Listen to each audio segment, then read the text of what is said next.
Hello, I'm Samuel Durham. Did you watch the Man Booker Prize? Did you enjoy it?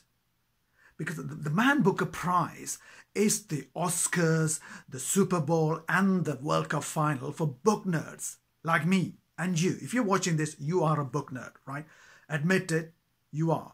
So you must have watched some of it. If you didn't watch it, now my YouTube analytics say that so many of my viewers come from USA, Canada, South Africa, Australia, New Zealand, Spain, Italy, India, Estonia, Sweden, all these places. And there is no way that they would have seen tonight's Man Booker Prize ceremony. So let me just give you a summary. The BBC, once again, in this decade, has made a mess of it. Now, I've been watching and following the Man Booker Prize since 1989, right? In 1989, it was called the Booker Prize. I still remember, I was a schoolboy and we used to watch it. I went to a good school in Hertfordshire in England, and we had boys and girls in my year. We would talk about the Booker Prize. Back then, it was just a short list. There was no long list. And in that year, Kazuo Ishiguro and Martin Amis, there was a great rivalry, friendly rivalry, and Remains of the Day won. And I still remember that. It was a really inspiring moments. And throughout the history of the Man Booker Prize, I've seen so many moments that really inspired me. For example, watching Ben Okri win it for The Famished Road. He was at that time the youngest author to win it. He was 32 years old. And then I watched a great speech by Margaret Atwood when she won it for The Blind Assassin. And she gave a great speech when she said that, as I'm giving this speech now, somebody out there who's dreaming of doing what I'm doing, and you're going to make it, or something like that. And I found that speech really inspiring. And also Peter Carey, James Coetzee, and many, many others. And then to see Aravinda Edugyan win it in 2008, and then Marlon James recently, all inspiring moments. So I've been following it for nearly 30 years. So this means a lot to me, but in this decade, the BBC hasn't really done a good job, because what they do is they put this live broadcast on a news channel. In the 80s and the 90s, the Booker Prize would have been broadcast on BBC Two or sometimes on Channel 4. But these are network, major channels, terrestrial channels, and you would have had a separate programs, and they would have had a few documentaries for it. Now, yesterday, there was a 55-minute documentary about the Booker Prize. That was good, but it was not good enough. It wasn't, there should have been a lot more. Anyway, this is a different rant, but as a license pay, as someone who pays the license fee, I am a bit annoyed by that, because especially every year, Booker Prize is an important cultural institution in Britain, and all we get is this show being broadcast as part of the BBC News Channel. So between 9:31 p.m. and about 9:59 p.m. on a Tuesday evening. So what this means is that if a tragedy were to happen, like an earthquake or a terrorist attack, or Kanye West decides to get in bed with Donald Trump, for real, if any of these tragedies happen, the BBC will stop broadcasting the Man Booker Prize and will go straight to one of those news events, right? That's really annoying. Luckily, that didn't happen. So at 9:31, it went to the Guildhall, and we watched the two pundits. This year we had Natalie Haynes, who studied classics at Cambridge, and she's a really good comedian and broadcaster. Always enjoy watching and listening to her. And then we had history being made. We had Simon Savage from YouTube. He's a blogger and a booktuber, and he was invited to go on it. This is the first time in the history of BBC's coverage of the Booker Prize where we had somebody from the online world come on as a pundit, and it was really good to see Simon Savage there. Very well dressed, nice suits. Simon, well done. Congratulations on breaking a new ground here when it comes to live broadcasting of the Man Booker Prize. And Simon and Natalie were really interesting.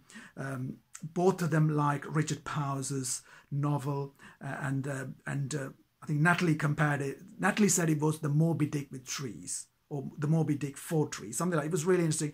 I loved Rachel Kushner's The Mars Room, and so did Natalie Haynes, and she said it was just like Orange is the New Black. I thought that as well. And Simon said that he found it difficult to get going with Anna Burns's novel Milkman, and then so he had to listen to it on audio, but once he got going, then he managed to read it. But they all had a lot of good things about all the novels, of course. But the real surprise of the evening, and it shocked me. Now, I admire Anna Burns's novel. There are so many good novels on this shortlist, and including Daisy Johnson's novel. It's really good, for a 27-year-old to come up with that brilliant novel.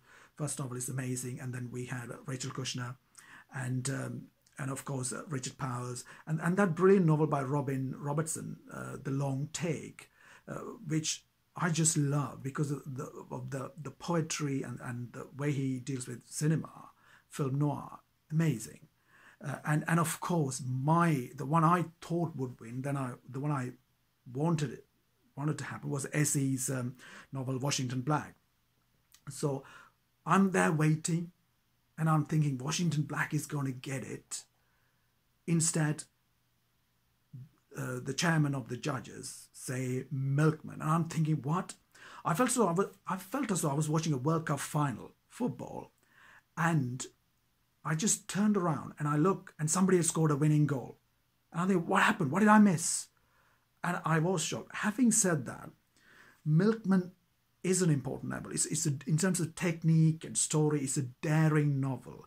And I was moved to see her win. And when Anna Burns went to the stage to collect the prize, she couldn't give a full speech. And now since 1989, I've seen some great speeches from authors who win. Margaret Atwood gave a great speech. I still remember that, what it felt like to me. And then recently Marlon James gave a great speech. Paul Beatty did the same when he won it for The Sellout. And then there are many others as well. And Aravind Edugyan was funny when he won it. But this time with Anna Burns, I empathized with her. It was too much. It was a speech, and she kept it short. But it was good to see her win. And I think it's her third novel, and I think she will go on to do great things. But that's the other thing. What we've seen with all these 6 novels, and they're all great in different ways. I love The Mask Room and what Daisy Johnson has done, as well as Essie's novel. But what I love is that all these novels make me realize, and make you realize, I'm sure, that the novel still matters a big deal. Because I really do think that we live in the golden age of great TV shows, right? There are so many amazing shows on Netflix, Amazon, HBO, YouTube, like this. So there are so much great content all over the place. And there's PlayStation and Xbox. It's hard to win the attention of many people, right? But at the same time, we have really great and inventive novelists like Anna Burns, Richard Powers, Daisy Johnson, and many others, Essie, who are producing really important novels that matter. So it's great. So I'm excited to be alive, to be able to follow their careers. So it's a great moment. And it made me think of something that D.H. Lawrence said over 80 years ago in an essay called Why the Novel Matters. And he said that being a novelist, I consider myself superior to the saint, the scientist, the philosopher, and the poet, who are all great masters of different bits of man alive, but never get the whole hog. The novel is the one bright book of life. That was D.H. Lawrence. Now, what he said back then, that means a lot more now than ever before, because the novel really does matter. Because the novel can do what the feature film or a great TV series can't do, which is to get the inner life of a character or a group of characters. And I think we see the world through them. And in novels like Essie's novel Washington Black, or Rachel Kushner's Mask Room, the novel follows what Ezra Pound has said. Ezra Pound defined the novel as something that brings news from a hitherto unknown place or people. And I think a lot of these novels do that. It brought news to me, and I'm sure it brought news to you. The novel still matters. It's really important. And I think when you have millennial novelists like Daisy Johnson, seeing the novel as an important art form for storytelling, it's an exciting time. I hope she and others of her generation keep on playing with this form and to tell stories in the way she has done.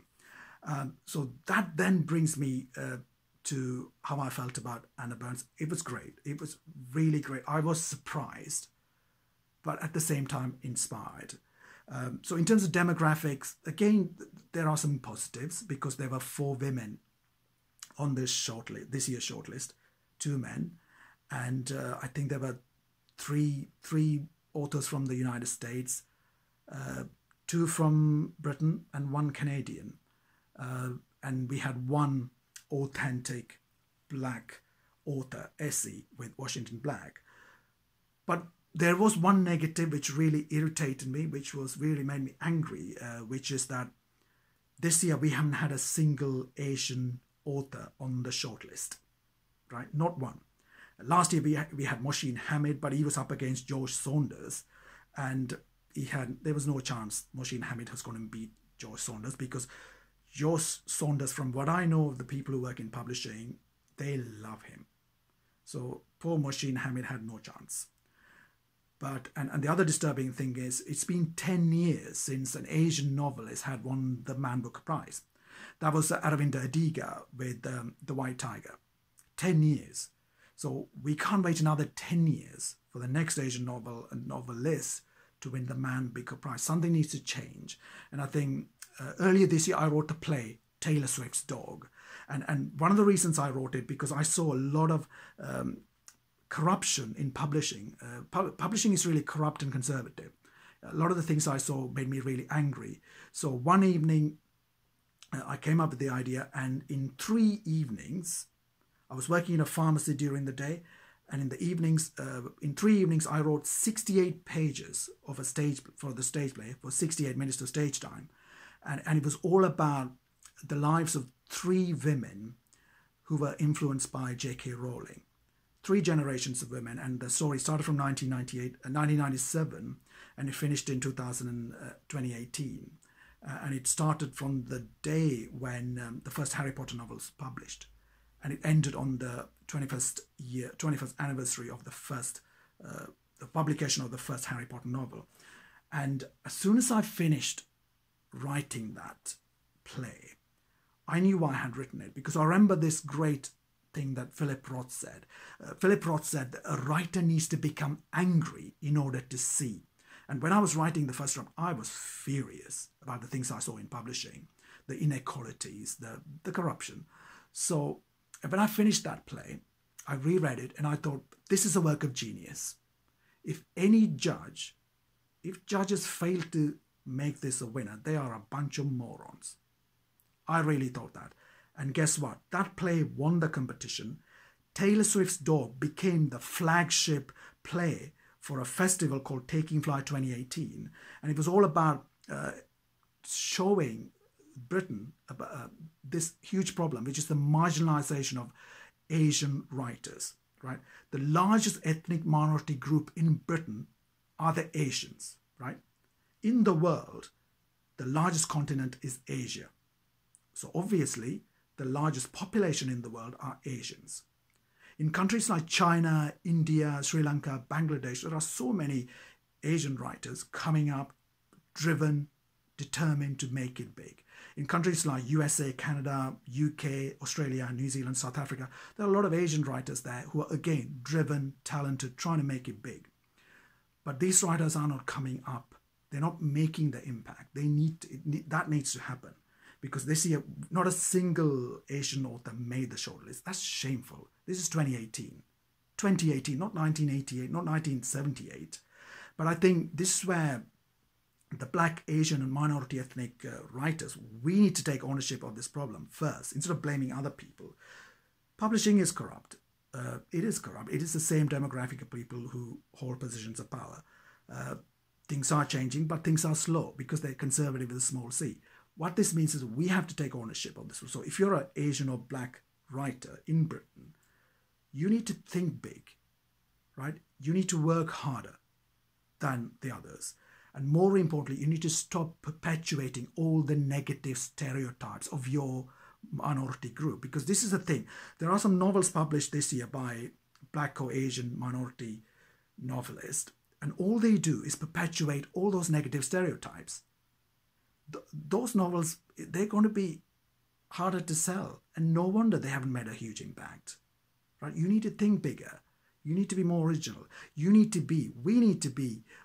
become the purple cows of storytelling. We need to become the purple cows of publishing. That's the way we're going to get noticed. We're going to make an impact. Denzel Washington always spoke about the fact that if you want to be an actor, if you're an African-American actor, you can't just afford to rely on the acting. You need to be a double threat. You need to be a triple threat. You need to be a quadruple threat. What Denzel meant was that you can't just rely on acting. You need to be a writer, a director, a singer, a producer. You need to do all those things and do it brilliantly. That's the way you're going to battle these issues. And Will Smith has spoken similarly about it, and many other, Barry Jenkins as well. We need to do something similar. We don't have someone like Spike Lee in Britain who can fight and fight against it. I'm probably one of the few who speaks openly about these issues because I've seen these problems, and we need to do that. We need to, just writing on one thing is not enough. We need to make it easy so the next generation of Asian and Black writers coming up, it will be easier for them. So they don't have to fight the battles that I have to fight or you have to fight. So this is the only negative about this year's Man Booker Prize. No Asians at all on the shortlist. I'm not asking for positive discrimination. I'm not saying we have to put an Asian in there just to tick a box. If an Asian, we should be winning things on merit. But this is why we have to raise our game first. But it is a war. I think it has to be seen like a war. I don't think of writing as a hobby. I'm not a writer. I'm a storyteller. Storytelling for me is not a hobby. It's not a vocation. It is an act of war. It really is. So I act like a soldier, right? And maybe you don't have that kind of serious attitude, but only to me, only that can help me to fight against these inequalities that I see every time I'm in publishing. And these things need to change. So that's the only negative. Having said that, we have seen so many positives in this year's Man Booker Prize. Daisy Johnson getting that great breakthrough, and then Anna Burns winning tonight. And then Richard Powers, I was so happy for him because for too long, now I used to read a lot of Richard Powers. The thing about him is that for too long, he's been overshadowed in the United States by all the Jonathans in America. So Jonathan Safran Foer, Jonathan Lethem, Jonathan Franzen. So now in England, he's got some recognition. In the United States, he's won a few things, but he's not as big as Franzen or Lethem or Jonathan Safran Foer. So it's good that he's getting a few accolades. So they're all good. So anyway, what do you think? What do you think? Were you shocked by Anna Burns' win? That's a good novel. Were you shocked? And what do you think about the things? My observations.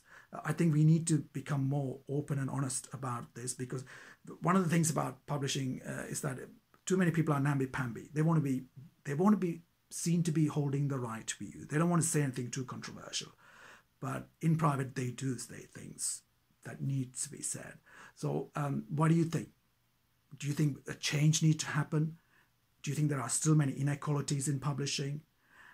Put it in the comment section. More importantly, I would really appreciate it if you can subscribe to my channel by clicking that red button there, because I will be making a lot more videos, and the more subscribers I have, the more I'm able to improve and grow my channel and improve the quality of my video making. So I would really appreciate that. Anyway, thank you for watching this. And also, the reason why Man Booker Prize matters is because of people like you, right? You watch it, you buy the books, and it makes the novel important. So